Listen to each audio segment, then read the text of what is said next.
మాట ప్రార్థన చేసుకొని మనము వాక్య భాగంలోకి వెళ్దాం. మహోన్నతుడా, సర్వశక్తిమంతుడు, జీవముల దేవుడు నాయన, మీకు వందనాలు అయ్యా. మీరు మాతో మాట్లాడే దేవుడవు, మాతో ఉండి నాయన మమ్మల్ని బలపరిచే దేవుడు, మీకు వందనాలు చెల్లిస్తున్నాం అయ్యా. ఉదయకాలం నాయన మీ దాసుని ద్వారా నాయన మీరు మాతో మాట్లాడిన మీ శ్రేష్టమైన వాక్కును బట్టి మీకు వందనాలు చెల్లిస్తున్నాం అయ్యా. ఈ మధ్యాహ్న కాల సమయంలో కూడా నాయన మీరు మాతో మాట్లాడి మమ్మల్ని బలపరచమని, ఆశీర్వాదకరంగా మార్చిన ఆయన అయ్యా మీరే మహిమ పొందమని, సమస్తమైన ఘనత మహిమ ప్రభావాలను మీకు ఆరోపించుకొనచ్చు యేసురాజు యొక్క దివ్యమైన నామంన అతి వినయంగా బ్రతిమలాడి వేడుకొంచున్నాం తండ్రి, ఆమెన్. సో మనము యేసుక్రీస్తుల వారు త్వరగా రానయ్యున్నారు అనే అంశము గురించి మనం ధ్యానిస్తూ కొన్ని ప్రవచనాలు వాటి నెరవేర్పును మనం చూసాం. అయితే నేను త్వరగా ఒక with in short time very quick recap చేద్దాము. మొదటి ప్రవచనంగా బహుశా మీకు గుర్తుందో లేదో నాకు తెలియదు, కానీ మళ్ళీ ఒకసారి నేను గుర్తు చేస్తాను. The birth of Israel as a nation Born in a single day. Okay, Isaiah 66:7-10 ఆ రెఫరెన్సెస్ ప్రాఫెసీ, దాని నెరవేర్పు ఫుల్ఫిల్మెంట్ మనం చూసాం. అదేవిధంగా the return from exhale, juice returning from exhale, అది ఆ ప్రవచనము నెరవేర్పు దాదాపు 90% ఆ ప్రవచనం నెరవేరింది. ఇంకా ఆయా ప్రదేశాల్లో ఉన్న యూదులు ఇంకా సమకూర్చబడుతూ ఉన్నారు. ఆ ప్రవచనం మనం చూసాం. అదేవిధంగా Jerusalem a cup of trembling and burdensome stone to all nations. Zechariah గ్రంథంలో యెరూషలేము అనే ఈ పట్టణం లేకుంటే ఇశ్రాయేల్ దేశము ప్రపంచానికి అంతటికి కూడా ఒక విరోధమైన శక్తిగా ఎదిగి ప్రపంచాన్నంతా భయకంపితులుగా చేస్తుంది అనే ఆ విషయాన్ని, ప్రవచనాన్ని మనము గమనించాం. ఈవెన్ టుడే మనం ఈరోజు కూడా గ్రహిస్తే, నిన్నటి దినాన లేకుంటే 2 దినాల ముందు సాటర్డే రోజు జరిగిన విషయాన్ని మనము గమనిస్తే, లెబనాన్ పైన ఇజ్రాయెల్ వారు ఒక భీకరమైన దాడి చేసినారు. దాంట్లో హెజ్బుల్లా అనే సంస్థకు చెందిన ఒక ఉన్నతమైన వ్యక్తిని, నాసర్ అనే వ్యక్తిని వాళ్ళు చంపివేసినారని వాళ్ళు ప్రకటించుకున్నారు. ఇవన్నీ కూడా మనం గమనిస్తూ ఉంటే ఇశ్రాయేల్ దేశము ప్రపంచానికి అంతటికి ఒక బరువైన రాయిగా లేకుంటే ఒక విరోధమైన శత్రువుగా ఏర్పడి ఉందని మనం గ్రహించవచ్చు. ఆ ప్రవచనంలో నెరవేర్పు ఇంకా రాబోయే దినాల్లో ఇంకా జరగనైంది, దాన్ని కూడా మనం గమనించాం. అదేవిధంగా యెరూషలేము పట్టణాన్ని ఏ విధంగా తన కొరకు ప్రధానమైన పట్టణంగా దేవుడు ఏర్పాటు చేసుకున్నాడు అనే విషయాన్ని మనం గమనించాం. ఆనాడు కోరేషును నిలబెట్టుకొని దేవుడు ఏ విధంగా తన కార్యాన్ని జరిగించినాడో, యెరూషలేము పట్టణం విషయంలో దాన్ని క్యాపిటల్ సిటీగా అనౌన్స్ చేసే విషయంలో former ex president Donald Trump, United States of America president, దాన్ని అనౌన్స్ చేసి అదేవిధంగా దాన్ని ఇంప్లిమెంట్ చేశాడు. ఆ విషయాన్ని, ఆ నెరవేర్పును మనం చూసాం. అదేవిధంగా ఇశ్రాయేలీలను ఏ విధంగా దేవుడు సమకూరుస్తూ ఉన్నాడు, వారిని యూదులు మెస్సియాని వ్యతిరేకించి సిలువ వేసిన ఆ వ్యక్తులు తిరిగి ఏ విధంగా మెస్సియాను అంగీకరించడానికి వారిని దేవుడు సంధించి వారి మనసులను మార్చి ఏ విధంగా తన యొక్క రాజ్యం వైపు వారిని మరల్చుతున్నాడు అనే విషయాన్ని కూడా మనం గమనించాం. జకరియా గ్రంథము 12:10 ఆ ప్రవచనం నెరవేర్పు కూడా ఇంకా కంటిన్యూషన్లో ఉంది. ఇంకా త్వరగా మనం చూస్తే మత్తయి సువార్త 24 మనం గమనించాము. ఆయన శిష్యులు వచ్చి, when will these things B, ఇది ఎప్పుడు జరుగును అని ఆయనను ప్రశ్నించినప్పుడు ఆయన యేసుక్రీస్తుల వారు ఈ మాటను చెప్పాడు. 36వ వచనం, మత్తయి సువార్త 24 వచనంలో, అయితే ఆ దినమును గూర్చియు ఆ గడియను గూర్చియు తండ్రి మాత్రమే ఎరుగును గాని ఏ మనుష్యుడైనను పరలోకమందలి దూతలైనను కుమారుడైనను ఎరుగరు అని చాలా స్పష్టంగా యేసుక్రీస్తుల వారు చెప్పారు. అంటే ఎవరికి కూడా యేసుక్రీస్తుల వారి రాకడ, ఆ యొక్క సమయం కానీ దాని యొక్క నెరవేర్పులో భాగంగా జరిగే ఆ ఎగ్జాక్ట్ టైమింగ్ ఎవరికి కూడా తెలియదు అని దీని ద్వారా మనం స్పష్టంగా తెలుసుకోవాలి. అయితే ఒక విశ్వాసికి ఆత్మీయతలో తన యొక్క సంసిద్ధత ఏ విధంగా ఉన్నదనే విషయాన్ని మనము ఒక కంటిన్యూస్గా ప్రశ్నించుకోవడానికి ఈ విషయం మనకు సహాయం చేస్తూ ఉంది. ఎప్పుడు మనం సిద్ధ మనసుతోనే ఉండవారంగా ఉండాలి. మనకు తెలుసు కదా, బుద్ధిగల కన్యకలు, బుద్ధి లేని కన్యకల విషయం మనకు తెలుసు. అందరూ పెళ్లి కుమారుని ఎదుర్కోవడానికి సిద్ధంగా ఉన్నవారే, కానీ వారిలో సంపూర్ణమైన సిద్ధపాటు లేకుండా, వారి సిద్ధలలో నూనె లేదు కనుక వారు ఆ పెళ్లి కుమారుని ఎదుర్కొనే సమయంలో వారు వెనుకబడిపోయినారు. అలాంటి భయంకరమైన పరిస్థితి ఆత్మీయులుగా విశ్వాసులుగా ఉన్న మనకు ఒకవేళ సంభవిస్తుందేమనే ఆ శ్రద్ధ, ఆసక్తి, ఆ అలర్ట్నెస్ ఎప్పుడు మనకు ఉండాలి. అందుకనే దేవుడు తను వచ్చే సమయాన్ని ఖచ్చితంగా ఎప్పుడు చెప్పలేదు. ఎప్పుడు మనం సిద్ధంగా ఉండేవారుగా ఉండాలని ఆయన ఆశపడ్డాడు. అయితే దేవుడు కొన్ని విషయాలను, కొన్ని సూచనలు మాత్రము తెలియజేశాడు. 15వ వచనంలో, 24వ అధ్యాయం మత్తయి సువార్త 15వ వచనంలో మనం గమనిస్తే, కాబట్టి ప్రవక్త అయిన దానియేలు ద్వారా చెప్పబడిన నాశనకరమైన హే వస్తువు పరిశుద్ధ స్థలమందు నిలుచుట మీరు చూడగానే చదువువాడు గ్రహించుగాక. ఎప్పుడైతే ఈ హేయకరమైన వస్తువు ఆ యెరూషలేము పట్టణం దేవాలయంలో అక్కడ అంత్యక్రీస్తు లేకుంటే క్రీస్తు విరోధిగా వచ్చిన వ్యక్తి ఏమైన వస్తువుని అక్కడ ప్రతిష్ఠించడం జరుగుతుందో, అప్పుడు ఈ యొక్క మహాశ్రమల కాలం లేకుంటే ఈ యొక్క భయంకరమైన ఈ శిక్షా కాలము, ఉగ్రత కాలము ఈ భూమి మీదకి వస్తుందనేది మనం గ్రహించవలసిందిగా క్రీస్తుల వారు సూచనప్రాయంగా తెలియజేశారు తన శిష్యులకి. అదేవిధంగా చర్చ్ ఏజ్, దానియేలు యొక్క ప్రవచనానుకూలంగా మనం గమనిస్తే 69వ వారము చివరి గడియలలో మనం ఉన్నామని మనం గ్రహించాం. అంటే the clock is ticking the last few seconds of the church age.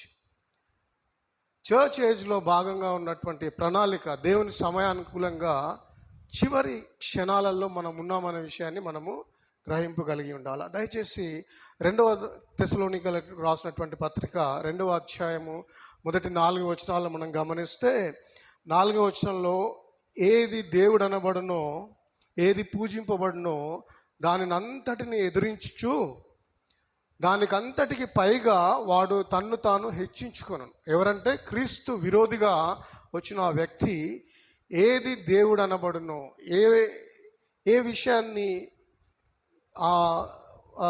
దేవుని బిడ్డలుగా పిలువబడుతున్న వారు పూజిస్తూ ఆరాధిస్తూ ఉన్నారో ఆ దేవాది దేవుని తృణీకరించి ఈ దానికి అంతటికి పైగా ఈ అంత్యక్రీస్తు అనే వ్యక్తి హెచ్చించుకొనుచు తాను దేవుడనని తన్ను కనపరుచుకొనుచు దేవుని ఆలయంలో కూర్చుండును.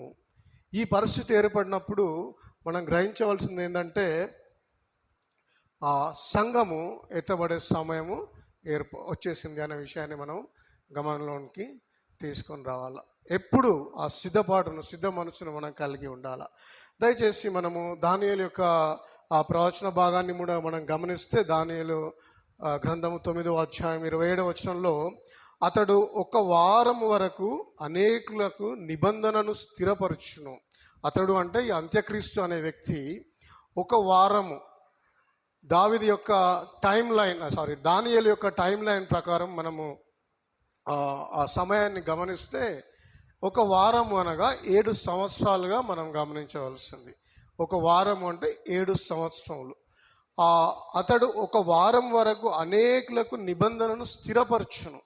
ఫస్ట్ అంత్యక్రీస్తు వచ్చి ఒక నిబంధనను స్థిరపరుస్తాడు, ఎస్టాబ్లిష్ చేస్తాడు.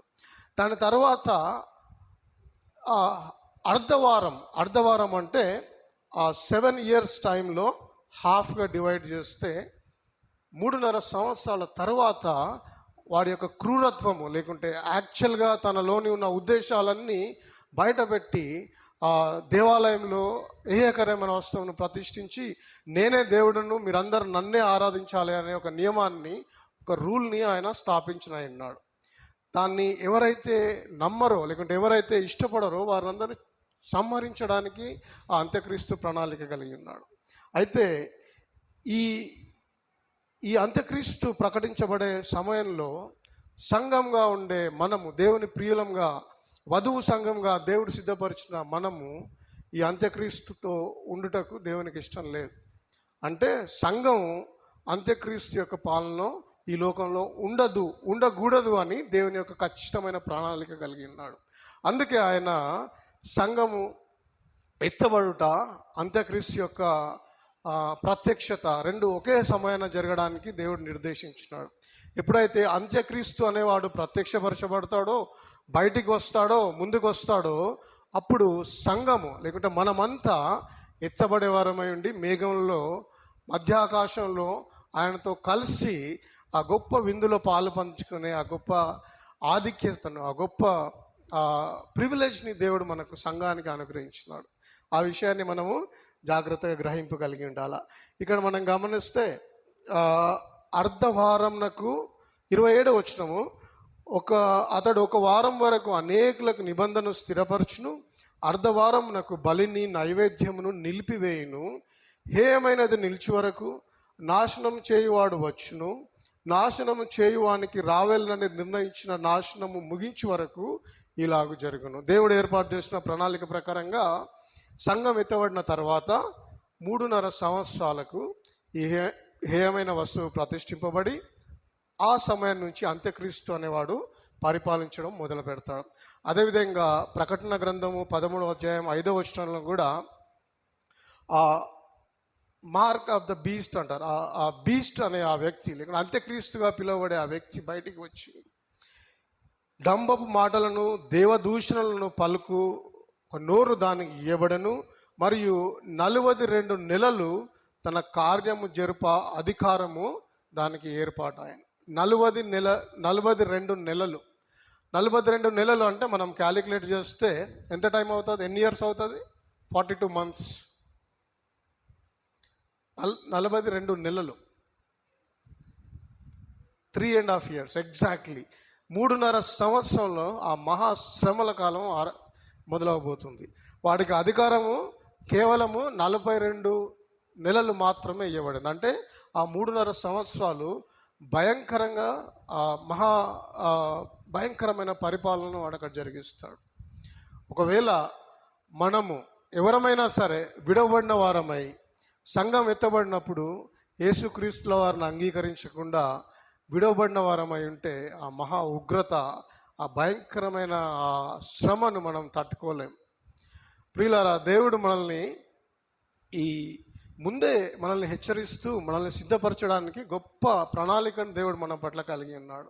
అందుకే ఈ ప్రత్యక్షత, అందుకే ఈ రెవల్యూషన్, బుక్ ఆఫ్ రెవల్యూషన్ని దేవుడు మన కొరకు రచింపజేసి మన కొరకు ఉంచినాడు. ఎందుకంటే మనం దీని విషయాలను గ్రహించి తెలుసుకొని సిద్ధపాటు కలిగి ఆయన రాకడ కొరకు కనిపెట్టే వారంగా ఉండాలని ఆయన ఆశ. ఒకవేళ మనం విడవబడే గుంపులో ఉంటే భయంకరమైన పరిస్థితిని మనం ఎదుర్కోబోతూ ఉన్నాం. మనల్ని మనమే ప్రశ్నించుకోవాలా, మనం నిజంగా దేవుడిచ్చిన ఈ శ్రేష్టమైన సమయాన్ని, ఈ కృపాకాలాన్ని మనం ఏ విధంగా సద్వినియోగం చేసుకుంటున్నాం? ఇష్టానుసారంగా ప్రవర్తిస్తూ జీవిస్తూ ఆయనకు దూరంగా వెళ్తే మనల్ని మనమే మోసం చేసుకునే వారంగా ఉంటున్నాం అనే విషయాన్ని మనము గ్రహింపగలిగి ఉండాలి. ఈ సంఘం యొక్క సమయాన్ని మనం ధ్యానిస్తే చివరి దినాల్లో మనం ఉన్నట్టుగా ఆ జడ్జ్మెంట్ సీట్కి రిటర్న్ ఆఫ్ క్రైస్ట్ అని కనబడుతుంది కదా. రిటర్న్ ఆఫ్ క్రైస్ట్ ఆ లాస్ట్ సమయంలో మనం చివరి గడియలలో సంఘము ఉంది అనే విషయాన్ని మనం గ్రహింపగలిగి ఉండాలి. ఏ క్షణాన ఆయన వస్తారో మనకు తెలియదు. మనం ఆలోచన చేస్తుండొచ్చు, జీసస్ ఈజ్ కమింగ్ సూన్ అంటే త్వరగా వస్తారని ఆయన అన్నారు. కానీ ఇంకా ఎన్నిసార్లు మనం ఈ టాపిక్ స్టార్ట్ చేసి కూడా దాదాపు 2 నెలలు గడిచిపోయినట్టుంది. సూన్ అనేదానికి, త్వరగా అనేదానికి అర్థం ఏంటంటే things would happen in a quick time, త్వరగా జరిగిపోతాయనే ఆలోచన మనం కలిగి ఉంటాం. కానీ వై గాడ్ ఈజ్ టారింగ్, ఎందుకు దేవుడు ఇంకా ఇంకా డిలే చేస్తూ ఆయన రాకడ ఇంకా దాన్ని ఆపుతూ వస్తున్నాడు అనే విషయాన్ని మనము ఆలోచన చేయాలి. Maybe God is loving us more than anything. ఇక్కడ ఉన్న వారిలో ఎవరో ఇంకా దేవునికి దూరంగా ఉంటున్నారేమో. ఒకవేళ ఆయన వస్తే ఆ ఎత్తబడే గుంపులో ఆ గుంపులో ఉండకుండా ఇక్కడ కూర్చున్న వారిలో ఎవరైనా తప్పిపోయే ఆ ప్రమాదం ఉందేమో అని దేవుడు గ్రహింపు కలిగి ఇంకా సమయాన్ని ఇస్తూ వస్తూ ఉన్నాడు మన కొరకు. మనం దాన్ని గ్రహించాలి. దేవుడు ఇదే రక్షణ దినం, ఇదే అనుకూల సమయం అని దేవుడు మనతో మాట్లాడుతూ ఉన్నప్పుడు ఆయనకు మన జీవితాలను అర్పించుకొని ఆయన కొరకు సిద్ధపడుతూ ఇతరులను మనం సిద్ధపరిచే వారంగా ఉండాలని దేవుని నామమున మనం చేస్తూ ఉన్నాం. మనం త్వరగా ఈ సంఘం యొక్క ప్రణాళిక, ఆ విధంగా అంత్యక్రీస్తు ఏ విధంగా ఈ సంఘాన్ని మోచపరుస్తూ తన రాజ్యాన్ని స్థాపించడానికి ప్రణాళిక వేస్తూ ఉన్నాడో మనం ఈరోజు త్వరగా కొన్ని విషయాలను గమనించి ముగించి వేస్తాం. దయచేసి 2వ తెస్సలోనికలకు రాసిన పత్రిక 2వ అధ్యాయం 7వ వచనంలో మనం గమనిస్తే 6-7 వచనాలు, కాగా వాడు తన సొంత కాలమందు బయలుపరచబడవలనని వానిని అడ్డగించినది ఏదో అది మీరు ఎరుగుదురు. ధర్మ విరోధ సంబంధమైన మర్మము ఇప్పటికే క్రియ చేయుచున్నది కానీ ఇది వరకు అడ్డగించుచున్నవాడు మధ్య నుండి తీసివేయబడే వరకే అడ్డగించును. అంటే ఈ విషయాలను మనము జాగ్రత్తగా గమనిస్తే అంత్యక్రీస్తు వచ్చినప్పుడు తను ఒక పీస్ ట్రీటీ లాంటి దాన్ని తీసుకొని వచ్చి సమాధానాన్ని కలిగించే విషయంలో చాలా ఆసక్తి చూపిస్తూ ప్రపంచానికి అంతటికి ఒక శాంతి దూతగా తనను తాను ప్రత్యక్షపరుచుకొని తను తాను చూపించుకుంటూ అన్ని దేశాలను ఒకే ప్లాట్ఫామ్ మీదకి తీసుకురావడానికి ప్రయత్నాలు చేస్తాడు. అయితే ఆ సమయం ఎప్పుడు మొదలవుతుందంటే పరిశుద్ధాత్మ దేవుడు, మనం యేసుక్రీస్తుల వారు ఆరోహణమైన తర్వాత మనతో ఉండి మనల్ని నడిపిస్తున్న పరిశుద్ధాత్మ దేవుడు సంఘాన్ని కొనిపోబడే సమయం వరకు మాత్రమే మనతో ఉంటాడు. అంటే ఈ లోకంలో మనతో పాటు పరిశుద్ధాత్మ దేవుడు ఉంటారు.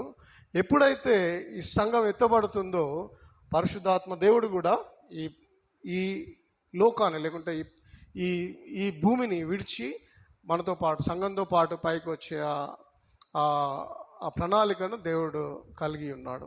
ఎప్పుడైతే పరిశుద్ధాత్మ దేవుడు ఈ ప్రాంతం నుంచి లేకుంటే ఈ భూలోకాన్ని వదిలిపెట్టే క్రమం జరుగుతుందో అప్పుడు అంత్యక్రీస్తు యొక్క సమయము ఆరంభం అవుతుంది. అంతవరకు అంత్యక్రీస్తు మనల్ని ఏం చేయలేడు, సంఘాన్ని ఏం చేయలేడు. చిన్న చిన్న శ్రమలు పట్టే ఆ పరిస్థితి రావచ్చు కానీ అంతకు మించి ఏం చేయలేడు. సంఘం పరిశుద్ధాత్మ దేవుడు సంఘాన్ని ఏర్పరచుకొని సంఘంతో ఉన్నాడు కనుక వాడు ఎప్పుడైతే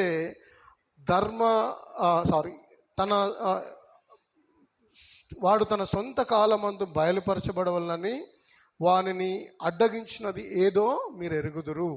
అడ్డగించేది ఎవరంటే ద హోలీ స్పిరిట్ గాడ్. ఎప్పుడైతే సంఘం ఎత్తబడుతుందో అప్పుడు ఆ అంత్యక్రీస్తు అనేవాడు బయలుపరచబడతాడు. ఈ విషయాన్ని చాలా జాగ్రత్తగా మీరు గమనించండి.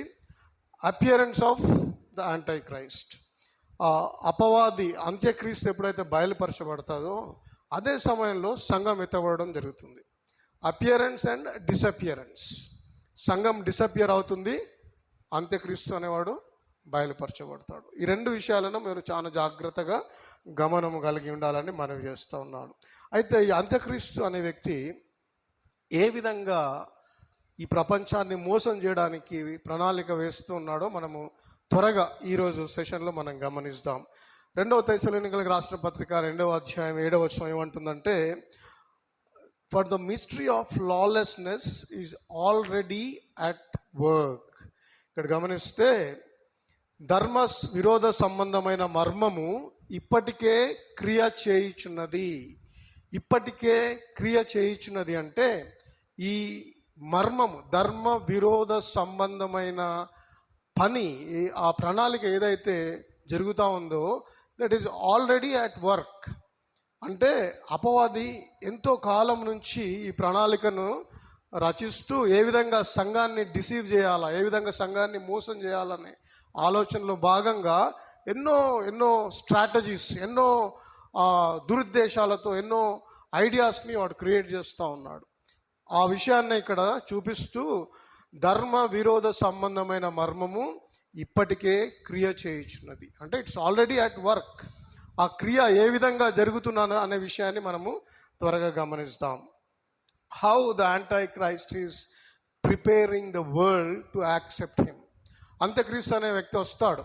వచ్చినప్పుడు ప్రపంచమంతా తనే ప్రధానమైన వ్యక్తి, లేకుంటే తనే ఒక ఈ ప్రపంచానికి శాంతి దూతలాగా తనని చూపించుకుంటూ పోర్ట్రే చేస్తూ ఏ విధంగా ప్రపంచమంతా తనను అంగీకరించాలనే ఆలోచనను కలిగి ఉన్నాడు.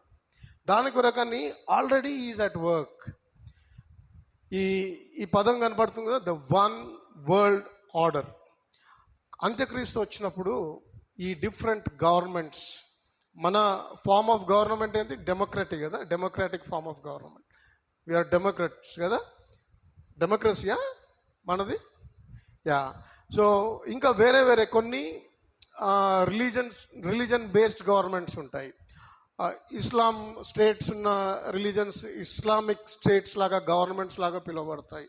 అదే కొన్ని ప్రాంతాల్లో బుద్ధిజం ఉంది, అక్కడ Buddhism is considered as the religion and government కూడా బుద్ధిస్ట్ పాలసీలోనే నడుస్తాయి. అదేవిధంగా క్రిస్టియన్ కంట్రీస్ ఉంటాయి.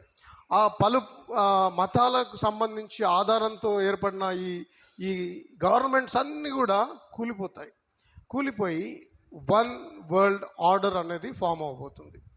ఒకే ఒక మతం, ఒకే ఒక రాజ్యము అనే దాన్ని స్థాపించడానికి అంత్యక్రీస్తు ప్రయత్నం చేస్తూ ఉన్నాడు. ద సీక్రెట్ గవర్నమెంట్ అని కనిపిస్తుంది కదా. ఎందుకు సీక్రెట్ గవర్నమెంట్ అని అక్కడ అది నేను డిస్ప్లే చేశానంటే, ఆల్రెడీ సీక్రెట్గా ఈ గవర్నమెంట్ అనేది ఫామ్ అవుతూ ఉంది. We are not aware of it. మనకు అర్థం కాకుండా, మనకు తెలియకుండా ఈ government is already at work. అంత్యక్రీస్తు ఆల్రెడీ ఈ పనిని ప్రారంభించి తను క్రియను జరిగించడం మనం గమనించాలా. ఈ ఐడల్ మనం గమనిస్తున్నాం కదా, వారి యొక్క గుర్తు ఏంటంటే the Idol of one world order.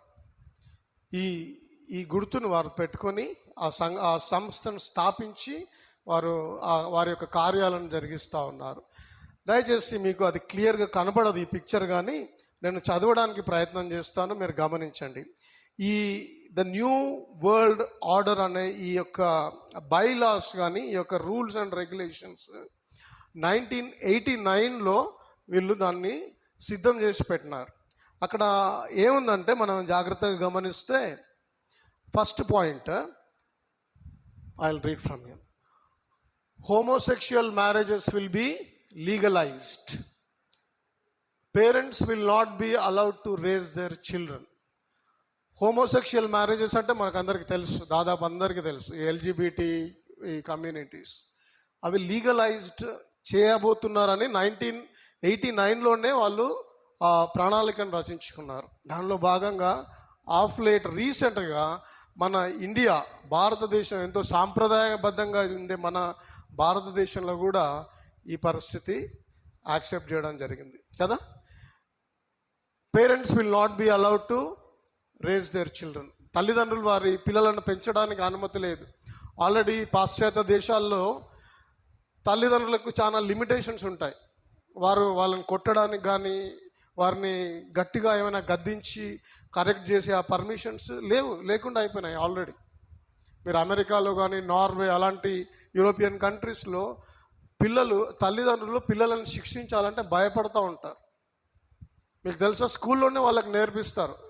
911 అని ఒక హెల్ప్ నంబర్ ఉంటుంది, కాల్ నంబర్.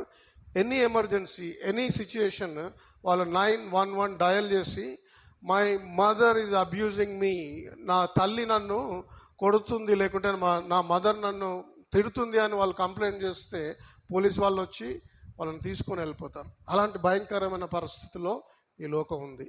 థ్యాంక్ గాడ్ మన ఇండియాలో అయితే ఆ పరిస్థితి లేదు ప్రస్తుతం. Maybe in the days to come మనం కూడా చూసే ఆ పరిస్థితి ఏర్పడుతుందేమో. అదేవిధంగా ఇంకా all women will be employed by the state and allowed to be home makers. Divorce will become exceedingly easy and monogamous marriage will be slowly phased out. Divorces చాలా ఈజీగా తీసుకోవడం, విడిపోవడం అనేది చాలా సులువుగా జరిగిపోతుంది. సింగిల్ మ్యారేజెస్, ఒక wife and husband life time ఉండే ఆ మ్యారేజెస్ కూడా స్వస్తి పలికే దినాలు రాబోతున్నాయని 1989లోనే దే హ్యావ్ రిటన్. అండ్ 100% ఇవన్నీ జరిగినాయి ఇప్పటికీ. మీరందరూ ఒకవేళ జనరల్ నాలెడ్జ్ అవేర్నెస్ మీకుంటే ఇవన్నీ ఆల్రెడీ జరిగినాయి అనే విషయాన్ని మనము గ్రహించవచ్చు. ఇంకా ఏమైనా మీరు డౌట్స్ ఉంటే you can Google and see. మీకు ఎలాంటి సందేహం ఉన్నా you can come to me, I will try to help you out in clarifying all this. ఇంకొకటి, the government will become the owner of all the factors of production. The private ownership of property will be outlawed. There is no private companies. ఇప్పుడు మనకు ఒక private company ఉందనుకో, ఒక hospital ఉందనుకోండి మనకు సొంతగా, government would take over that. Any kind of business government would take over. We are not going to be any business owners or any, we will not have any rights over our own things. Everything would be taken over by the government. వాళ్ళు ఏం చేస్తే మనం అది, వాళ్ళు చెప్పిన దానికి మనం వినాలా, వాళ్ళు చెప్పిన ప్రకారంగా మనం చేయాలి, అంతే. తర్వాత religion will be outlawed and believers will be either eliminated or imprisoned. There will be a new religion, the worship of man and his mind. All will believe in the new religion. Religions అన్నీ కూడా ఇంతకుముందు మనం మాట్లాడినట్టుగా తుడిచిపెట్టుకోపోతాయి.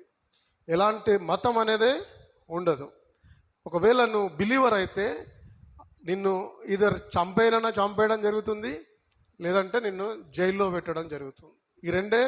ఒకవేళ నువ్వు మతాన్ని లేకుంటే దేవుణ్ణి నమ్ముతా అనే ఆలోచన కలిగి ఉంటే ఈ రెండు విషయాలే సంభవించాయి. ఇద్దరు నిన్ను చంపేస్తారు, లేదంటే నిన్ను జైల్లో బంధిస్తారు.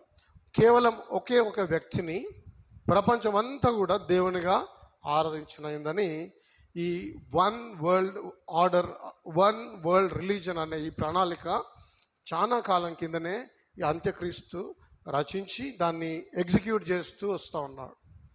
1989లో వాళ్ళు పెన్ చేసిన ఈ విషయాలు ఇప్పుడు మనకు నెరవేర్పులో ఉన్నాయి. ఆ గ్రహింపు మనం కలిగి ఉండాలా దయచేసి ప్రియ యవన బిడ్డలారా. అదేవిధంగా ఇది గమనిస్తున్నారా, ఏంటిది?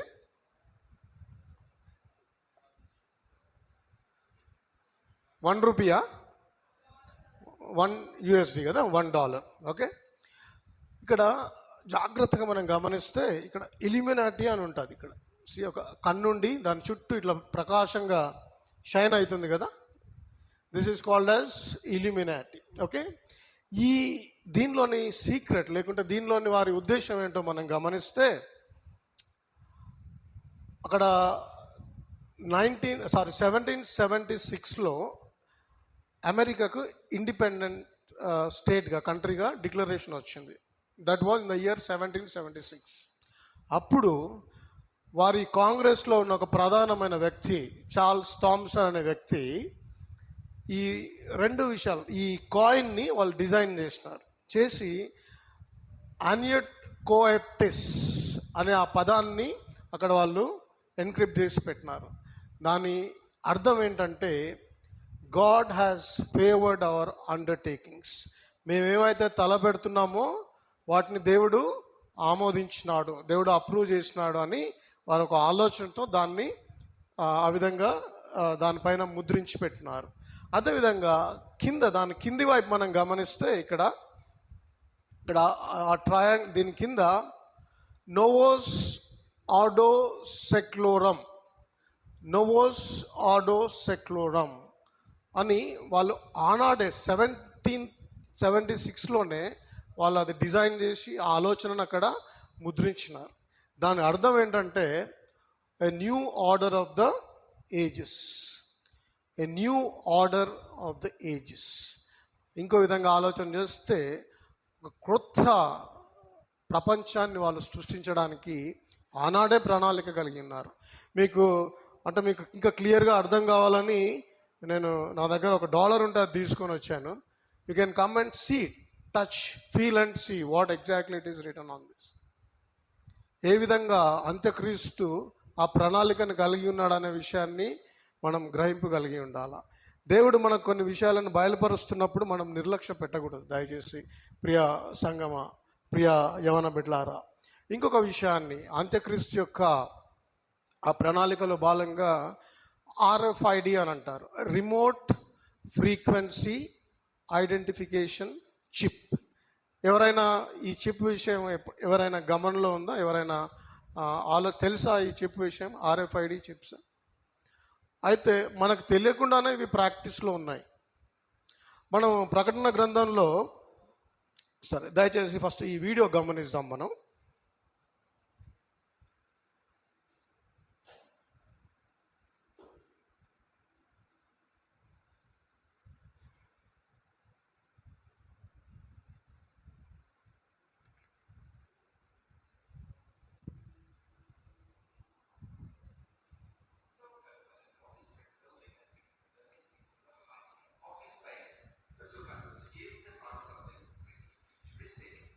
People who work here can be chipped to gain entry to the building and various services.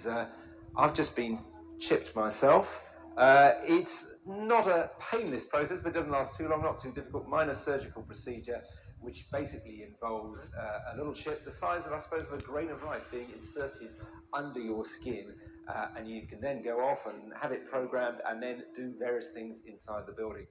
Here's Hannah Strobler, who is in charge of this whole chipping operation in this building. Now, you've been chipped yourself. Where's your chip? Yeah, I have a chip right here, which I use to access the entire office. So let's see if we can get into this particular.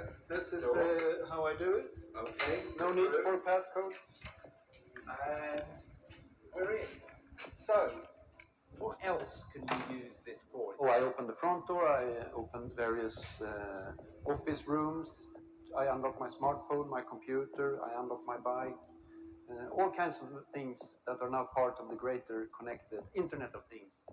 If we help show people that this is really not that complicated, it's making our lives easier, I think people will actually welcome this. We want to be able to understand this technology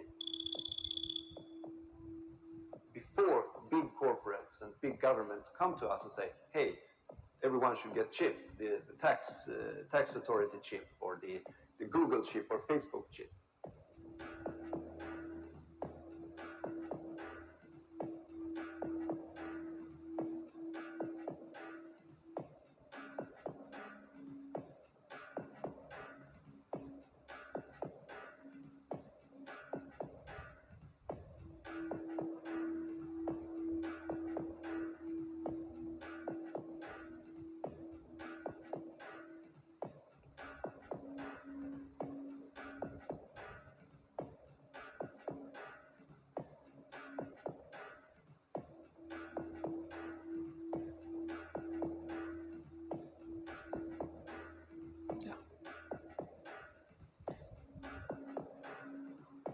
ప్రకటన గ్రంథము 13వ అధ్యాయం 16 వచనం మనం గమనిస్తే, 16-18 వచనాలు మనం గమనిస్తే, ఇంతకుముందు మనం చూసిన వీడియోలోని ఆ ప్రణాళికలో భాగంగా కొన్ని విషయాలను ఎగ్జిక్యూషన్ చేయడం జరుగుతూ ఉంది. మనం గమనిస్తే ఆ ప్రణాళికలో ఆ యొక్క అంత్యక్రీస్తు యొక్క ఆ విధానంలో ఏ విధంగా ప్రపంచాన్ని తన ఆధీనంలో ఉంచుకోవడానికి ఆయన చేస్తున్న ప్రయత్నాలలో భాగంగా ఆల్రెడీ ఆ ప్రాసెస్ అనేది మొదలైనట్టుగా మనం గమనించవచ్చు. దయచేసి ప్రకటన గ్రంథము 13వ అధ్యాయము 16 వచనం నుంచి మనం గమనిస్తే, కాగా కొద్దివారు కానీ గొప్పవారు కానీ, ధనికులు కానీ దరిద్రులు కానీ, స్వతంత్రులు కానీ దాసులు కానీ, అందరూ కుడి చేతి మీదనైనను తమ నొసటి యందైనను Mudra వేయించుకున్నట్లును,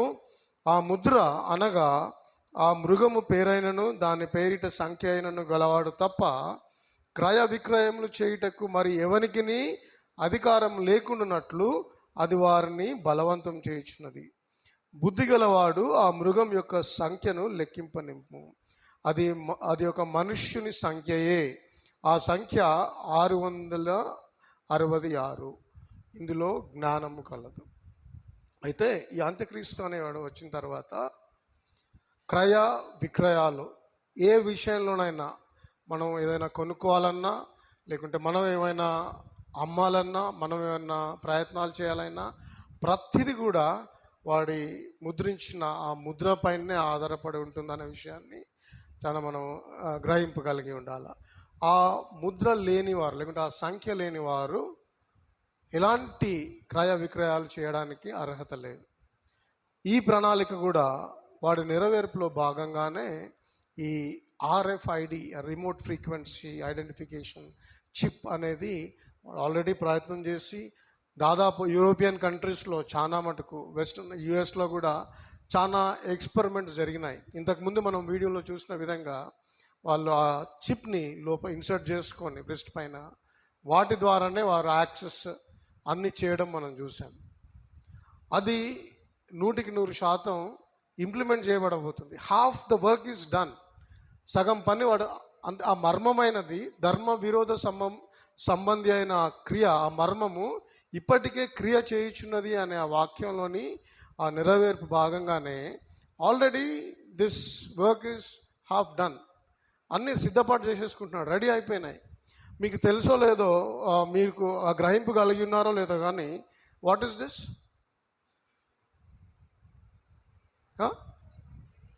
ATM card, debit or credit card కదా. There is a chip in this కదా, inserted. You can see the chip like మనము మొబైల్ ఫోన్స్లో వాడే చిప్ మాదిరి ఉంది. ఈ చిప్ని ఇఫ్ యూ జస్ట్ ట్యాప్ మన ట్రాన్సాక్షన్ అయిపోతుంది కదా, ట్యాప్ అండ్ ట్రాన్సాక్ట్. ఆ మెషిన్లో మనము ఇది ఇన్సర్ట్ చేసి నంబర్ మన పిన్ కోడ్ చేయాల్సిన అవసరం లేదు. జస్ట్ వాళ్ళు మన అమౌంట్ దాంట్లో ఎంటర్ చేస్తారు, మనం ట్యాప్ చేస్తే మన అమౌంట్ డిడక్ట్ అయిపోతుంది కదా. ఎందుకు ఈ విధంగా జరుగుతుంది ఆలోచన చేస్తాం. ఒక్కొక్కసారి కొన్ని ఈ సైబర్ సెక్యూరిటీ వాళ్ళు బీ కేర్ఫుల్ విత్ యువర్ ఈ ఫెసిలిటీ ఉన్న కార్డ్స్ తోటి జాగ్రత్తగా ఉండండి. ఎందుకంటే సపోజ్ నేను నా బ్యాక్ పాకెట్లో ఈ కార్డు పెట్టుకున్నాను అనుకోండి, ఆ మెషిన్ ఎవరైనా ఈ పాకెట్ దగ్గరికి తీసుకొని వస్తే అది ఆటోమేటిక్గా నా ట్రాన్సాక్షన్ జరిగిపోతుంది. నా డబ్బులు నా బ్యాంక్లో నుంచి డిడక్ట్ అయిపోతాయి, మనకు తెలియకుండానే డిడక్ట్ అయిపోతాయి. అంటే బ్యాంక్ వాళ్ళు సెక్యూరిటీ విషయంలో ఈ వార్నింగ్స్ ఇచ్చారు, మీరు ఇలాంటి చిప్ కలిగి ఉన్న వాళ్ళు జాగ్రత్తగా ట్రాన్సాక్షన్ చేయండి అని. ఎందుకు ఇలాంటి పరిస్థితులు మనకు సంభవిస్తూ ఉన్నాయి? ఎందుకు ఇలాంటి high end technology, so much చాలా ఉన్నతమైన టెక్నాలజీ ఎందుకు మనకు బయలుపరచబడుతుంది, ఈ వాడుకలోకి వచ్చిందంటే ఇది ఆ క్రియ లేకుంటే ధర్మ విరోధ సంబంధమైన మర్మము, ఆ క్రియ అనేది ఆల్రెడీ మొదలయ్యి అటువైపు లోకాన్ని తీసుకొని వెళ్తూ ఉంది. చాలా జాగ్రత్తగా మనము ఈ విషయాలను ఆలోచన కలిగి ఉందాం ప్రియ సంగమ యవన బిడ్డలారా. నెక్స్ట్ విషయం మనం మాట్లాడుకున్నాడు ఏంటంటే ద వన్ వరల్డ్ రిలీజన్ కదా. వన్ వరల్డ్ రిలీజన్, ప్రపంచమంతా కూడా ఒకే ఒక మతం, అది అంత్యక్రీస్తు మతం. ఒకవేళ అంత్యక్రీస్తుకు మనం మొక్కుకుంటే చంపివేయబడతాం, లేదంటే జైల్లో బంధించి వేయబడతాం. అయితే ఈ వన్ వరల్డ్ రిలీజన్ విషయంలో కూడా ఈ అంత్యక్రీస్తు ఆల్రెడీ తన పనిని మొదలు పెట్టేసినాడు. చాలా కాలం క్రితం నైజీరియా దేశంలో ఒక ఆలోచన తీసుకొని వచ్చినాడు. ఏంటంటే ద అబ్రహామిక్ ఫెయిత్స్. మన తండ్రి ఎవరు? మనం క్రైస్తవులంగా యేసుక్రీస్తుని నమ్మిన బిడలంగా మనం ఈ లోకంలో మనకు ఒక తండ్రిగా లేకుంటే ప్రధానమైన మూల పురుషుడిగా మనం పరిగణించే వ్యక్తి ఎవరు? అబ్రహాం కదా. అదేవిధంగా ముస్లిమ్స్ కూడా, ఇస్లాంని నమ్మేవారు కూడా అబ్రహామే వాళ్ళ మూల పురుషుడిగా నమ్ముతారు. అదేవిధంగా యూదులకు కూడా అబ్రహామే మూల పురుషుడు, మూల వ్యక్తి. ఈ అబ్రహాము అనే ఈ మూల పురుషుని ఆధారం చేసుకొని ఈ అపవాది ఒక ప్రణాళికను రచించినాడు. అదేంటంటే ఈ అబ్రహామిక్ ఫెయిత్ లేకుంటే ఆ రిలీజన్కి సంబంధించిన వాళ్ళందరినీ ఒకే మతంగా లేకుంటే ఒకే నమ్మకం కలిగిన వారిగా చూపించడానికి ప్రయత్నం చేస్తూ ఉన్నాడు అనమాట. అయితే దీనిలో భాగంగా క్రిస్లామ్ అని ఒక రిలీజన్ని స్టార్ట్ చేశాడు. ఏంటది? Chrislam. Christianity and Islam merging together కలిపేస్తున్నాడు అనమాట. కలిపేసి మీకు, మాకు, యూదులకు, క్రైస్తవులకు, అదేవిధంగా ఇస్లాం వారికి ఆది పురుషుడు మూలం ఎవరంటే అబ్రహామే. మనమందరం అబ్రహాం సంతతి వారమే. మనం ఎందుకు గొడవలు పడాలా? మనకు ఎందుకు ఈ యుద్ధాలు పోరాటాలు అనే ఒక ఏమంటారు, ఒక సీక్రెట్ హిడెన్ ఎజెండాతో ఈ శాంతి పరిస్థితిని లేకుంటే పీస్ ట్రీటీని తీసుకొని వచ్చే ప్రయత్నంలో దాదాపు చాలా రోజుల నుంచి ఆ ప్రయత్నం చేస్తూ ఉన్నాడు. అయితే ఈ క్రిస్లాం అనేది రీసెంట్గా పోప్ ఫ్రాన్సిస్ అనే వ్యక్తి ఉన్నప్పుడు 2022లో వాళ్ళందరూ ఒక ఉద్దేశానికి వచ్చి సంతకాలు చేయడం కూడా జరిగింది. అది అబుదాబిలో ఈ ప్రధానంగా 3 అబ్రహామిక్ ఫెయిత్స్కి సంబంధించిన యూదులు, క్రైస్తవులు, అదేవిధంగా ఇస్లాం వారు, ఈ ముగ్గురు కలిపి ఒకే ప్రాంతంలో ఒకే ఒక అండర్స్టాండింగ్తో వాళ్ళు ఆరాధన చేసుకోవడానికి వాళ్ళు అక్కడ ఒక గొప్ప ఆలయాన్ని కూడా నిర్మించినారు. ఇక్కడ మనం చూస్తుంది ఈ క్రిస్లాం అనే ఈ మొట్టమొదటి congregation, first Chrislamic congregation baptisms and సలాత్ అల్ జుమా. సో వీళ్ళు they have started this already. ఈ క్రిస్లామిక్ మతాన్ని వాళ్ళు స్టార్ట్ చేసి ఆరంభించి దాంట్లో కొనసాగడము మొదలు పెట్టేసినారు. మనకు ఇంకా అసలు ఆ విషయాలు మనకు ఇంకా బోధపడక ముందే వాళ్ళు ఆ మతాన్ని ఆరంభించేసినారు. వారు ఆ ప్రాక్టీస్లో కూడా ఉన్నారు. ఇక్కడ మనం గమనిస్తే Christianity, Messianic Judaism and Chrislam similarities, వీళ్ళందరికీ సమానంగా ఉండే కొన్ని పాయింట్స్ని తీసుకొని, అంటే అందరూ గౌరవించే వారికి అనుకూలమైన పాయింట్స్ని తీసుకొని ఈ క్రిస్లాం అనే ఈ హిడెన్ ఎజెండా తోటి ఈ అంత్యక్రీస్తు ప్రపంచాన్ని డిసీవ్ చేయడం మొదలుపెట్టాడు. ఇక్కడ మనం గమనిస్తే ఈ ఇక్కడ అంటే ఒకటే దేవుడు అనే ఆ అంశాన్ని, వీళ్ళందరూ కూడా దేవుడు ఒక్కడే అనే విషయాన్ని నమ్ముతారు. అదేవిధంగా అబ్రహాం, జీసస్ క్రైస్ట్, ఈ వీళ్ళందరినీ అన్ని మతాలలో వాళ్ళు కలిగిన అంశాలను తీసుకొని మనం అందరము ఒక సమకాలీన ఉద్దేశాలతోనే ఉన్నాం కాబట్టి మనం అందరము ఒకే మతంగా దేవుణ్ణి ఆరాధించాలి అనే ఆ కాన్సెప్ట్ని తీసుకొని వచ్చి ప్రపంచాన్ని మోసం చేయడం మొదలుపెట్టేసినాడు ఆల్రెడీ. మనం దాన్ని గ్రహింపు కలిగి ఉండాలి. ఇక్కడ మనం పిక్చర్లో కనపడ్డట్టు అక్కడ పోప్ ఫ్రాన్సిస్ ఇంకా ఇస్లాం యొక్క మత పెద్ద వాళ్ళు క్రిస్లాం అనే దాన్ని ప్రారంభించి ఆ సందర్భంగా వాళ్ళను ఒకరొకరు గ్రీట్ చేసుకుంటూ సంతోషంగా కనబడే ఆ పిక్చర్ని మనం చూడవచ్చు. ఈ అబ్రహామిక్ ఫెయిత్ హౌస్ అని అక్కడ కనబడుతున్న కట్టడము అబుదాబిలో 2022లో కట్టడం జరిగింది. దాన్ని ప్రారంభించినారు. అక్కడ కార్యక్రమాలు కూడా మొదలైపోయినాయి. వీళ్ళు ఈ అబ్రహాము అనే ఈ యొక్క వ్యక్తిని లేకుంటే మూల పురుషునిగా అందరికి సంబంధించిన వ్యక్తిగా వాళ్ళు పరిగణలోకి తీసుకొని ఆ డిసెప్షన్లో, ఆ మోసంలో క్రైస్తవులను, ప్రాముఖ్యంగా యేసుక్రీస్తును నమ్మిన వారిని మోసం చేయడానికి వాళ్ళ ఒక ప్రణాళికను రచించడం మనం చూస్తూ ఉన్నాం. ఈ వన్ వరల్డ్ రిలీజన్ అనేది చాలా ఉద్దేశపూర్వకంగా అంత్యక్రీస్తు యొక్క ప్రణాళికలో భాగంగా ఏర్పడుతూ వచ్చి ముందుకు సాగుతూ ఉంది. త్వరగా అది కంప్లీట్ పిక్చరైజేషన్ లేకుంటే కంప్లీట్ ఇంప్లిమెంటేషన్కి రానయ్యున్నది. ఆ గ్రహింపు మనము దయచేసి కలిగి ఉండాలి. ఇక్కడ మనం గమనిస్తే the Abrahamic family house and interfaith complex on Saadiyat Island in Abu Dhabi. The undertaking was inspired and signed by Pope Francis on behalf of the Catholic Church and Ahmed Al Tayeb on behalf of the Al Azhar Mosque. Adavadanga akkada it houses the St. Francis Church, Imam Al Tayeb Mosque and Moses Ben Maimon Synagogue. Synagogue అంటే యూదులు ఆరాధించే సమాజ మందిరము, church అంటే క్రైస్తవులంగా మనం ఆరాధించే సంఘము, మందిరము, అదేవిధంగా మాస్క్ ఇస్లాం వాళ్ళు వాళ్ళ దేవుణ్ణి ఆరాధించే ఆ మాస్క్, అన్నిటిని కలిపి ఒకే ప్రాంతానికి తీసుకొని వచ్చి మన అందరము సమానమైన వారము, మనం ఒకరితో ఒకరు గొడవ పడడం అవసరం లేదు, లేకుంటే ఆ పీస్ ట్రీటీ అనే పిక్చరైజేషన్ తీసుకొని వచ్చి ప్రపంచాన్ని అంతా మోసం చేసే ఆ క్రమంలో అంత్యక్రీస్తు ఉన్నట్టుగా మనం గ్రహింపగలిగి ఉండాలి. అదేవిధంగా ఇక్కడ ఏం కనపడుతుంది? The rapture of the church. మనం ఎన్నోసార్లు మాట్లాడుకుంటా ఉన్నాం ఈ విషయాన్ని. యేసుక్రీస్తుల వారు తన సంఘం కొరకు ప్రత్యేకంగా రానయ్యున్నారు అనే విషయాన్ని చాలాసార్లు మాట్లాడుతూ ఉన్నాం కదా. అయితే ఆయన త్వరగా రానయ్యున్నారు. ఆ ర్యాప్చర్ ఆఫ్ ద చర్చ్ లేకుంటే సంఘం ఎందుకు ఎత్తబడుతుంది అనే విషయాన్ని మనం త్వరగా గమనిస్తాం.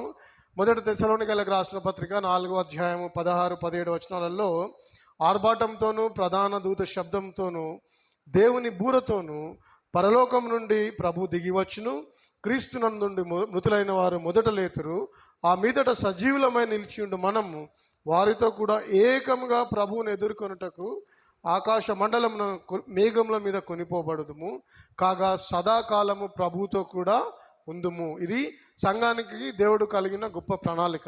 సంఘం ఎత్తబడుతుంది, ఆయనతో సదాకాలం ఉండడానికి దేవుడు ఆశపడ్డాడు. ఏ విధంగా ఇది జరుగుతుంది అని మనం ఒకవేళ ఆలోచన కలిగి ఉంటే ఇది సాధ్యమా?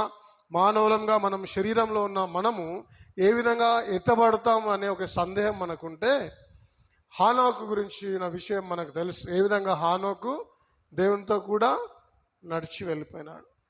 ఆయన శరీరంలో ఉన్నప్పటికీ రోజు ఆయన దేవునితో నడిచేవాడు. నడుస్తూ నడుస్తూ వన్ ఫైన్ డే ఒక రోజున దేవునితో కలిసి వెళ్ళిపోయినాడు. అదేవిధంగా ప్రవక్త అయిన ఏలియా జీవితం కూడా మనం గమనిస్తే ఆయన కూడా చనిపోవడం జరగలేదు. ఉన్నపాటున ఆయన చారియట్ ఆఫ్ ఫైర్, అగ్నిరథం వచ్చి ఆయనను తీసుకొని వెళ్ళిపోవడం మనం చూసాం. అది సంభవించినప్పుడు మనం సంఘంగా ఎత్తపడడం కూడా 100% సంభవిస్తుంది. ఆ నమ్మకాన్ని, ఆ విశ్వాసం మనం కలిగి ఉండాలి. అదేవిధంగా యేసుక్రీస్తుల వారు కూడా ఆరోహణమై వెళ్ళిపోవడం మనం చూసాం, పైకి వెళ్ళిపోవడం మనం బైబిల్లో గమనించాం. సో ఈ ఎత్తబడుట అనేది ప్రాక్టికల్గా possible. Though it is a strange phenomenon, ఒక మిస్టరీ, చాలామందికి అర్థం కాని విషయం అయినప్పటికీ ఎత్తబడడం అనేది 100% జరిగే క్రియ. ఒకసారి మనము మ్యాగ్నెట్లో కొన్ని ఇనుప ముక్కలు ఇంకా వాటితో పాటు కొన్ని నాన్ మ్యాగ్నెటిక్ సబ్స్టాన్సెస్ అన్నీ ఒక దగ్గర పెట్టి ఒక పవర్ఫుల్ మ్యాగ్నెట్ని దాని పైకి తీసుకొని వస్తే ఇనుము ముక్కలు వాటితో పాటు కొన్ని ఏవైనా వేరే పల్సస్, పప్పులు కానీ అలాంటివి ఏమైనా పెట్టి ఒక పవర్ఫుల్ మ్యాగ్నెట్ని, అయస్కాంతాన్ని మనం ఆ ప్రాంతానికి తీసుకొని వస్తే ఏం జరుగుతుంది? ఆ ఇనుము ముక్కలన్నీ వెళ్ళి మ్యాగ్నెట్కి అతుకుంటాయి కదా. ఎగ్జాక్ట్లీ అలాంటి ఫినామినా. అదేవిధంగా సంఘము, ప్రత్యేకపరచబడిన సంఘము యేసుక్రీస్తుల వారు వచ్చినప్పుడు ఎత్తబడి ఆయనతో పాటు సదాకాలము ఏలడానికి, ఉండడానికి మధ్య ఆకాశానికి మనల్ని కొనిపోతాడు. ఎందుకు ఈ సంఘం ఎత్తబడాలంటే దేవుని యొక్క ప్రణాళిక ఏంటంటే, మొదటి తెస్సలోనికైలకు రాసినటువంటి పత్రిక 5వ అధ్యాయం 9వ వచనంలో, ఎందుకనగా మన ప్రభువైన యేసుక్రీస్తు ద్వారా రక్షణ పొందుటకే దేవుడు మనల్ని నియమించిన కానీ ఉగ్రత పాలగుటకు నియమింపలేదు. మనల్ని దేవుడు ఎందుకు నియమించినాడంటే మనల్ని రక్షించి మనకు ఒక మంచి నిత్య జీవాన్ని ఇవ్వడానికి, ప్రత్యేకంగా మనల్ని ఆయనతో పాటు సదాకాలం ఉంచుకోవడానికి ఆయన గొప్ప ప్రణాళికను కలిగి మనల్ని ఏర్పాటు చేసుకున్నాడు. అంతేగాని ఈ ఉగ్రతకు మనల్ని పంపించడం దేవునికి ఇష్టం లేదు. ఇంకొక వాక్యం కూడా మనం గమనిస్తే, కాబట్టి ఆయన రక్తం వలన ఇప్పుడు నీతిమంతులంగా తీర్చబడి మరింత నిశ్చయంగా ఆయన ద్వారా ఉగ్రత నుండి రక్షింపబడదుము. ఈ ఉగ్రత, ఈ మహాశ్రమ అనేది మనకు ఉండకూడదు అని దేవుని చిత్తం. అందుకే ఆయన త్వరగా ఆయన రానైనప్పుడు సంఘం అంతా కూడా ఎత్తబడాలనే ఆ గొప్ప ప్రణాళికను ఆయన కలిగి ఉన్నాడు. చివరిగా ఈ యొక్క వీడియోని మనం చూసి ముగించి వేద్దాము. దయచేసి గమనించండి జాగ్రత్తగా.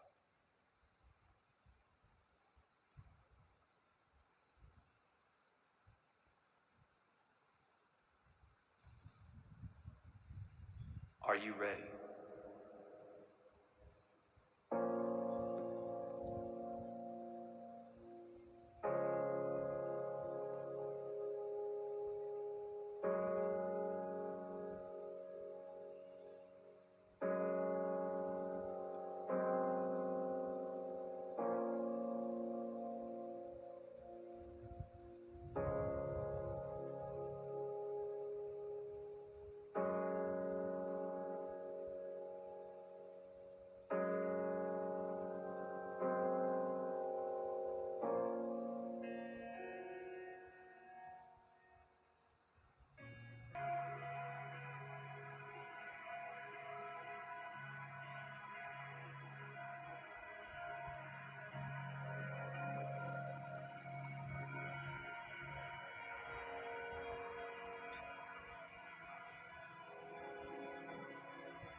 testifies to these things says, yes, I am coming quickly.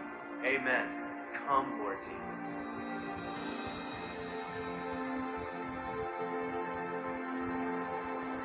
That means he can come back at any moment. He can come back right now.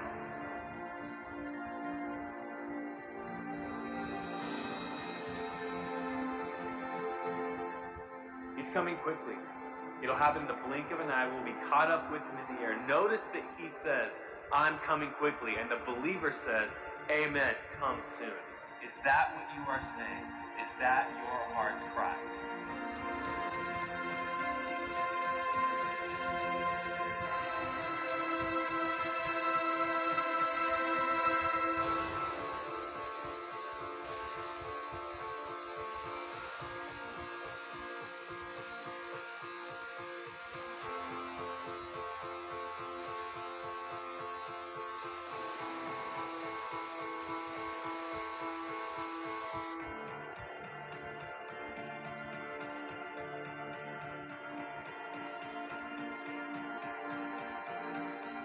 Some people will be left behind. In that moment, when the rapture comes, will you be left behind?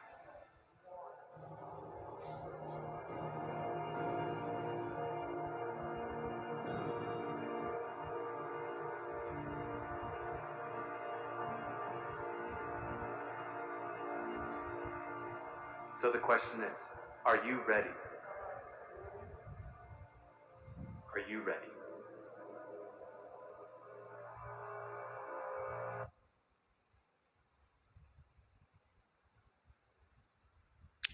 So the question is, are you ready? Priya యవన బిడ్డలారా, దేవుని నామమున మనవి చేస్తా ఉన్నాను. Humbly I request you all, దయచేసి మన ప్రార్థన, ఇంతకుముందు మనము ఒక ప్రార్థన విషయం, దేవుణ్ణి నమ్మిన బిడ్డలంగా విశ్వాసులంగా మనకు ప్రధానమైన ప్రార్థన కలిగి ఉండాల్సిన ప్రార్థన ఏంటంటే, ప్రభు అయిన యేసు రమ్ము, కమ్ లార్డ్ జీసస్. ఒకవేళ మనం ఆయనను అంగీకరించలేని స్థితిలో ఉంటే దయచేసి ఎవరైనా త్వరగా రోమీలకు రాసినటువంటి పత్రిక 10వ అధ్యాయము 9-10 వచనాలు త్వరగా మనం దయచేసి క్షమించండి, లేట్ అయింది. స్టిల్ మనము త్వరగా ఒక వాక్య భాగాన్ని చూసుకొని మనం ముగించి వేస్తాం. రోమీలకు రాసినటువంటి పత్రిక 10వ అధ్యాయము 9-10 వచనములు.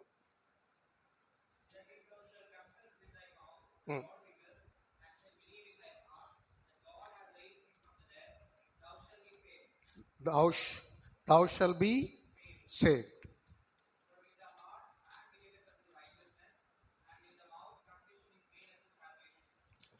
Exactly. The only thing we have to do is to believe in your heart that God has raised Jesus Christ from the death. Christ is resurrected అనే విషయాన్ని మనం నమ్మి, and also we should confess with our mouth that He is my Lord. Jesus Christ is my lord. దయచేసి ఎవరైనా తెలుగులో కూడా ఒక్కసారి నేను చదివి వినిపిస్తాను. 10వ అధ్యాయము 9వ వచనం, 10వ అధ్యాయం 9-10 వచనాలు. అదేమనగా, యేసు ప్రభువని నీ నోటితో ఒప్పుకొని దేవుడు మృతులలో నుండి ఆయనను లేపెనని నీ హృదయమందు విశ్వసించిన ఎడల నీవు రక్షింపబడుదువు. ఏలయనగా నీతి కలిగినట్లు మనుషుడు హృదయంలో విశ్వసించును, రక్షణ కలిగినట్లు నోటితో ఒప్పుకొను. So we don't know when dear Lord is going to come. అది ఎప్పుడైనా కావచ్చు. మనం ఇంతకుముందు వీడియోలో చూసిన విధంగా వాళ్ళంతా ఎంతో సంతోషంగా ఉన్నారు, యవన బిడ్డలంతా. ఆ క్షణాన ఎటువంటి ఇంకా ఏం దిక్కులేని పరిస్థితి. ఒకవేళ మనం విడబడిన వారిగా ఉంటే మన పరిస్థితి బహుఘోరమైన పరిస్థితి. అందుకే సమయం ఉన్నప్పుడే, ఇదే అనుకూల సమయం దేవుడు మనతో మాట్లాడుతూ ఉన్నాడు. ఎన్నోసార్లు దేవుడు మనతో మాట్లాడాడు. మీ హృదయాలను దేవునికి అర్పించి ఆయన కొరకు జీవించే బిడ్డలుగా, ప్రభు అయిన యేసు రమ్ము అని ప్రార్థించే వారంగా మనం సిద్ధపాటు కలిగి ఇతరులను సిద్ధపరిచే వారంగా మనం ఉండలాగిన దేవుడు మనకు సహాయం చేయను గాక. ఒకవేళ నీకేమైనా రెండవ ఆలోచన ఉంటే దయచేసి దాన్ని విడిచిపెట్టి ఎంత త్వరగా యేసుక్రీస్తుని వారిని అంగీకరించి ఆయన సొత్తుగా ఆయన జనాంగంగా నువ్వు మారబడతావో అందులోని ధన్యత బహు గొప్పది. ఇంకా ఇంకా మనం డిలే చేయకుండా సమయం ఉన్నప్పుడే ఆయనను అంగీకరించి ఆయన మన కొరకు ఏర్పాటు చేసిన ఆ గొప్ప విందును, ఆ 7 years బ్యాంక్వెట్ అంటాం కదా, మనం ఎత్తబడితేనే ఆ విందులో పాలు పంచుకుంటాం. దయచేసి ఆ సిద్ధపాటు కలిగి ఉండి ఆయనతో కలిసి మనం జీవించే వారంగా ఉండలాగిన మనల్ని మనం సిద్ధపరచుకుందాం. దేవుడు మనకు సహాయం చేయను గాక. దేవుని పరిశుద్ధ నామం మహిమ కలుగును గాక.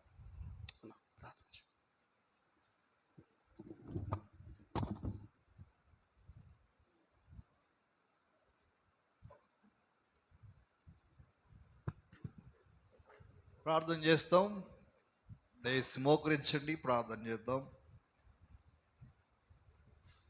యవనస్తులైన ప్రభువు నందు విశ్వాసం ఉంచండి. భయంకరమైన దినాలు, ప్రభు యొక్క రాకడు గురుతులు నెరవేర్చేటువంటి దినాలు ఉంటున్నాయి. ఇప్పటికే ఎన్నో గురుతులు నెరవేరుతున్నాయి. కాబట్టి సైతాన్ ద్వారా, లోక ప్రభావం ద్వారా ఏ విధం చేతనైనా మోసపోయి ఆ దేవుని సాన్నిధ్యాన్ని కోల్పోకుండా ప్రభు రాకమునిపే పూర్తిగా ప్రభువును హృదయంలో కలిగి ఉండండి. ప్రభువుకు లోబడండి. ఆ ప్రభు యొక్క రాకడ దినములలో ఎత్తబడేటువంటి వారిగా మనం ఉంటాం. ఓ చక్కని తీర్మానంతో నుంచి వెళ్దాం. ప్రేమగల మా పరలోకపు తండ్రి, మహిమ కలిగిన దేవా, మీ కొందరములు స్తోత్రములు తండ్రి. ఇదిగో ప్రభు, ఆ యొక్క మధ్యాహ్న కాల సమయంలో యవనస్తుల కూడికలో ఇచ్చినటువంటి సమయాన్ని బట్టి మీకు వందనాలు దేవా.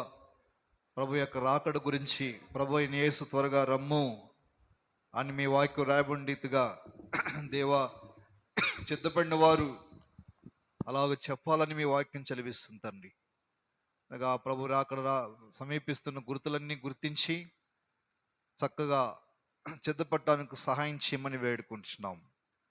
ప్రభు సంపూర్ణ రక్షణలోనికి రాగలిగి ప్రభుకు లోబడి ఆ ప్రభువుని పూర్ణ మనసుతో వెంబడిస్తూ సైతాన్ యొక్క ప్రతి మోసము నుండి తప్పించుకునేందుకు ఎవరి బిడ్డలకు మీరు సహాయం చేస్తారమని వేడుకుంటున్నాం. మీరే మహిమ పొందమని యేసుక్రీస్తు వారి నామమున వేడుకుంటున్నాం తండ్రి. ఆమేన్.